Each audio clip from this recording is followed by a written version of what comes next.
وَوَجَدَكَ عَائِلًا فَأَغْنَىٰ، پایا اللہ نے آپ کو کہ آپ تنگ دست ہیں تو اللہ نے غنی کر دیا۔ غنی کس طور سے کیا؟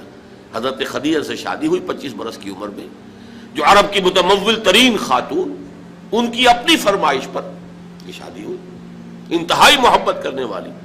تو واقعہ میں آپ کو سنا رہا تھا کہ اس زمانے میں یہ 25 برس سے لے کر اور 40 برس کی عمر شریف کے مابین کبھی یہ واقعہ پیش آیا ہے کہ حضور ایک دفعہ کہیں نکل گئے مکے سے باہر، مختلف وادیاں ہیں، پہاڑ ہیں، پہاڑوں کے مابین وادیاں ہیں۔ ایک وادی میں آپ نے دیکھا وہ قبیلہ آ کر پڑاؤ ڈالے ہوئے ہے، انتہائی مفلوق الحال، بھوک کی وجہ سے جسم سوکھ کر کانٹے ہوئے ہیں، تن پر کپڑے نہیں ہیں۔ حالت دیکھ کر آپ آئے، انتہائی ملول اور غمگین ہو کر گھر میں آ کر چادر لے کر لیٹ گئے۔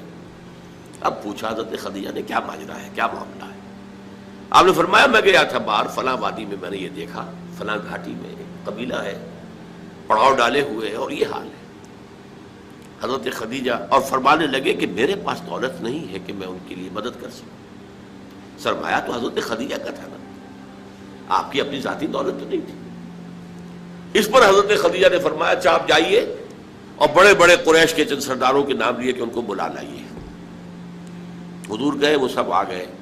اتنی دیر میں اتنا بڑا ڈھیر اشرفیوں کا حضرت خدیجہ نے لگا دیا کہ جب حضور آ کر بیٹھے تو اس کے پیچھے چھپ گئے، اور پھر کہا ان سرداران قریش سے مخاطب ہو کر آپ سب لوگ گواہ رہے ہیں میں نے یہ ساری دولت محمد کے حوالے کی صلی اللہ علیہ وسلم، وہ جیسے چاہیں اسے خرچ کریں۔ تو ایسی بیوی جس نے ساتھ دیا، میں اگر اس موضوع پر چونکہ میرے کچھ خاص احساسات ہیں اس میں وہ بیان کروں گا تو پھر بہت وقت نکل جائے گا کہ حضرت خدیجہ رضی اللہ تعالیٰ عنہ کا کیا مقام تھا جسے ہم میں سے اکثر نہیں جانتے۔ ہمارے ہاں تو جیسے ہے گرفتار ابو بکر و علی ہوشیار باش، یا ابو بکر کی فضیلت رضی اللہ تعالیٰ عنہ اہل سنت کے نزدیک، یا اہل تشیع کے نزدیک حضرت علی کی فضیلت اسی میں ہے، گرفتار ہے، اسی میں جھگڑا ہے۔ اسی طرح عائشہ اور فاطمہ کا جھگڑا ہے۔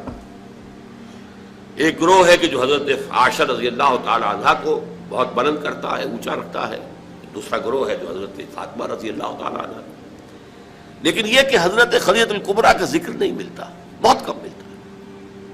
لیکن حضرت فاطمہ کی والدہ حضرت خدیجہ جو صدیقۃ الکبریٰ ہیں، ان کے نام کے ساتھ کبریٰ اس لیے جمع ہوا ہے، صدیق اکبر، الصدیق الاکبر ہے حضرت ابو بکر رضی اللہ تعالیٰ عنہ، الصدیقۃ الکبریٰ، جیسے حضرت مریم کے بارے میں آتا ہے قرآن میں کان امہ صدیقہ، تو اس امت کی الصدیقۃ الکبریٰ حضرت خدیجہ رضی اللہ تعالیٰ عنہا۔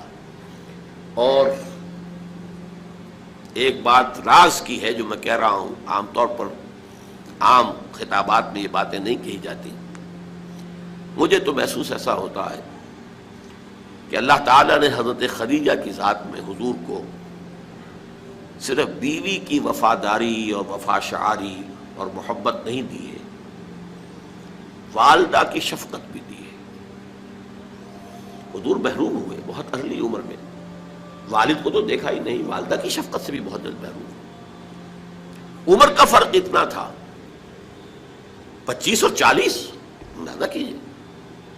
اور آپ کو معلوم ہے میری نانی میرے بڑے ماموں سے 13 برس بڑی تھی، 13 برس میں ان کی ولادت ہو گئی تھی، اور عرب کا معاملہ تو اور گرم ماحول کا تھا۔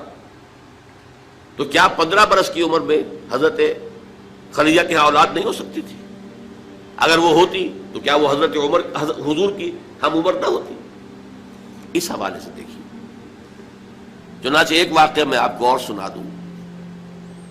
ایک مرتبہ حضور صلی اللہ علیہ وسلم اسی طرح جو بھی نیا تجربہ تھا عالم ملکیت اور عالم بشریت کے درمیان اتصال کا، اور جس کی وجہ سے ایک خوف کی سی کیفیت، ایک تشویش کا سا انداز، تو حضرت خدیجہ نے ایک مرتبہ یہ کہا کہ اچھا اب جب وہ آئے وہ فرشتہ ہے یا کیا ہے، وہ بدروح ہے یا کوئی واقعتاً فرشتہ ہے، جب بھی وہ آپ کو نظر آئے تو مجھے بتائیے گا۔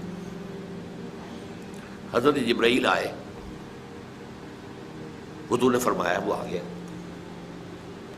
اب ذرا نوٹ کیجئے، حضرت خدیجہ نے اپنے بال کھول دیے، اپنی آغوش میں حضور کو لے لیا اور پوچھا کہ کیا اب بھی نظر آ رہا ہے؟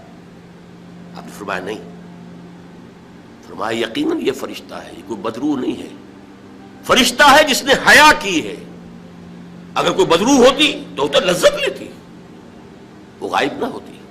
اب آپ اندازہ کیجئے عظمت فکر، سوچ کا، آپ کے فکر کا، شعور کی بلندی کا. بہرحال سن 10 نبوی کا تذکرہ کر رہا تھا، حضرت خدیجہ کا انتقال ہو گیا، ابو طالب کا انتقال ہو گیا.